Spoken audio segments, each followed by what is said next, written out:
Oil does not just fuel cars. It moves markets, drives inflation, shapes politics, and can topple governments fast. For decades, oil prices barely moved at all. The chart stayed flat, steady, and almost perfectly predictable. Stable, predictable, almost boring to watch, year after year, without any real movement.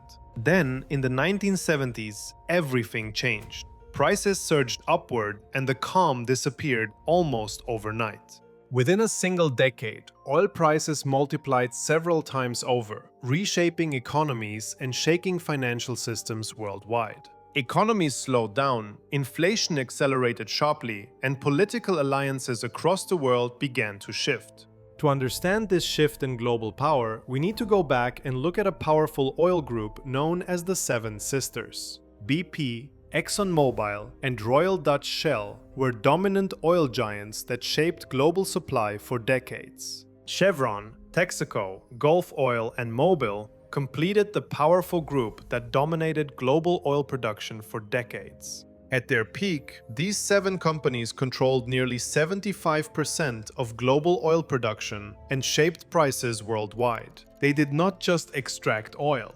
They controlled global pricing and decided how much every country would pay for energy. Producing countries received revenue shares, often split 50-50, but real pricing control remained in corporate hands. That imbalance finally reached a breaking point in the year 1951, when everything began to shift. Iran nationalized its oil industry, taking control away from foreign companies and shocking the global energy market. Britain responded with sanctions, blocked exports, froze financial assets, and withdrew key technical specialists. Iran's oil revenue collapsed almost overnight, cutting off its main source of income and destabilizing the entire national economy.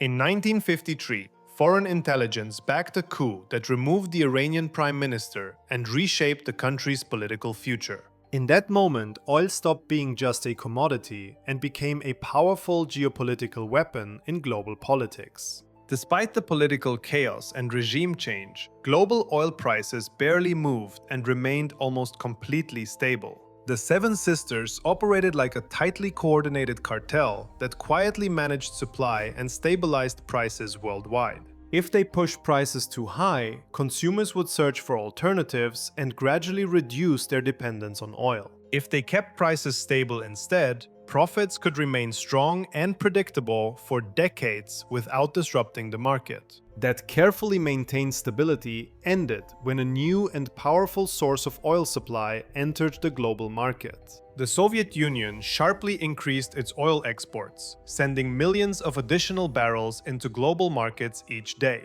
In response, the major oil companies cut posted prices, reducing tax income and hurting producer governments.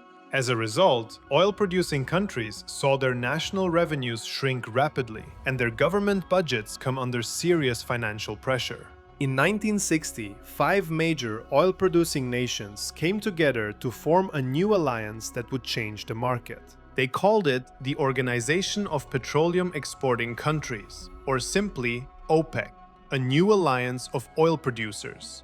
Instead of setting prices directly, OPEC chose to control supply by limiting how much oil reached the market. Less oil on the market meant higher prices, and higher prices meant greater political leverage over consuming nations. In 1973, a major war in the Middle East violently reshaped the global oil market and the balance of power. The Yom Kippur War triggered a sweeping oil embargo as Arab producers cut exports to Western nations supporting Israel. Several major oil producers cut exports to Western markets, reducing supply and putting immediate pressure on energy prices. Within months, oil prices rose more than 6 times, shocking financial markets and rattling governments across the world. Gasoline shortages spread quickly across the United States as drivers waited in long lines for limited fuel supplies. Inflation surged sharply, driving up consumer prices, eroding purchasing power, and deepening the global economic crisis. By the mid-1970s, oil was no longer just fuel. It had become a strategic weapon in global politics. At the height of the crisis, serious discussions emerged about the possibility of military seizure of foreign oil fields. Then, in 1979, a new crisis struck the oil market when Iran's revolution cut supply and reduced exports. Oil production in Iran fell sharply, removing significant volumes from the global market and tightening supply once again. Prices surged again, climbing rapidly as global markets reacted to renewed uncertainty and tightening oil supply. Over the span of a single decade, oil prices increased nearly 20 times, transforming the global energy economy. But extremely high prices always create consequences, pushing consumers and governments to search for alternatives. New oil producers expanded output, investing heavily in offshore drilling and bringing additional supply to global markets. Consumers improved efficiency, adopting new technologies and reducing overall energy consumption in response to higher prices. By the mid-1980s, global oil supply exceeded demand, creating downward pressure on prices across international markets. Facing falling revenues, Saudi Arabia changed strategy and decided to increase output rather than cut production. Instead of restricting supply, Saudi producers opened the taps and increased output significantly across global markets. In 1986, oil prices collapsed dramatically, falling by more than half and shaking producer economies worldwide. No cartel can control the oil market forever, because market forces and competition eventually break any artificial balance. In the 1990s, energy demand rose fast, and strong growth in Asia pushed global oil use much higher. China industrialized at remarkable speed, building factories, expanding cities, and sharply increasing its demand for oil. Within a single decade, China's oil consumption nearly doubled, adding massive new demand to already tightening global markets. As demand surged, oil prices climbed nearly 7 times, reflecting intense competition for limited global supply.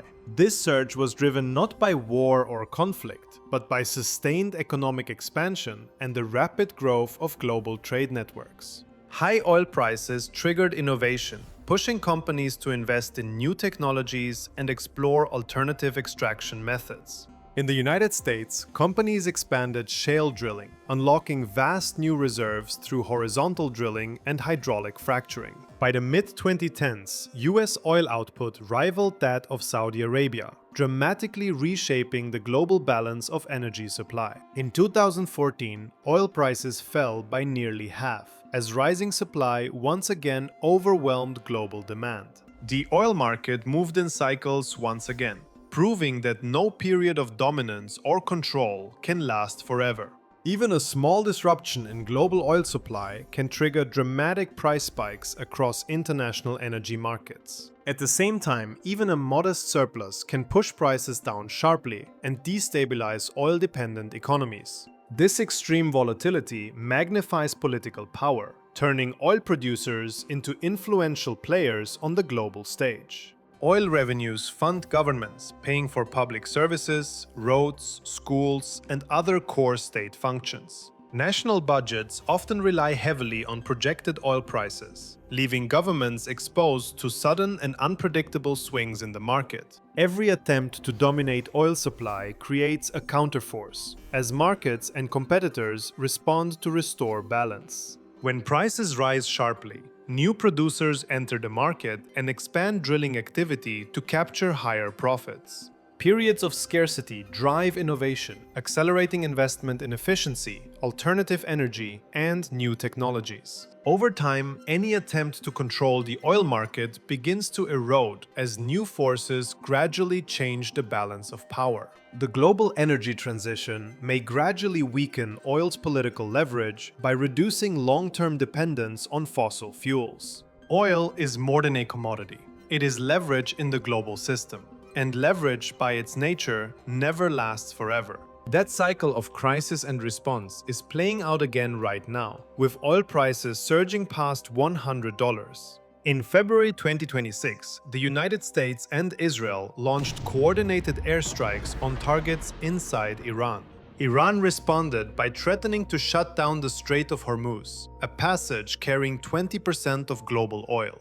On March 2nd, Iran's Revolutionary Guard declared the strait closed and vowed to target any ship that tried to pass. A handful of cheap drones was enough to halt global shipping through one of the world's most critical waterways.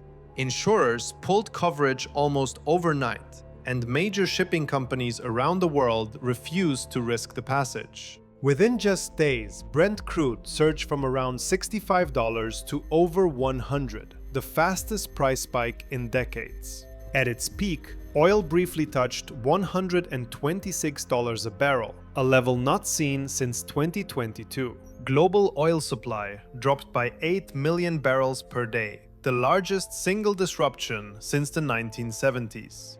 Iraq shut down major oil fields, unable to export through the blocked strait and quickly running out of storage capacity. Iran selectively allowed ships from China, India, and Turkey to pass through, turning energy access into a diplomatic tool. The United States offered naval escorts and government-backed insurance, but most shipping companies still refused to sail. On March 19th, a major gas facility in Qatar was hit, sending Brent above $115. European gas prices jumped 35% in a single session as fears of a prolonged energy crisis spread fast. Once again, oil is not just a commodity. It is a weapon, a lever, and a fault line where economics meets war.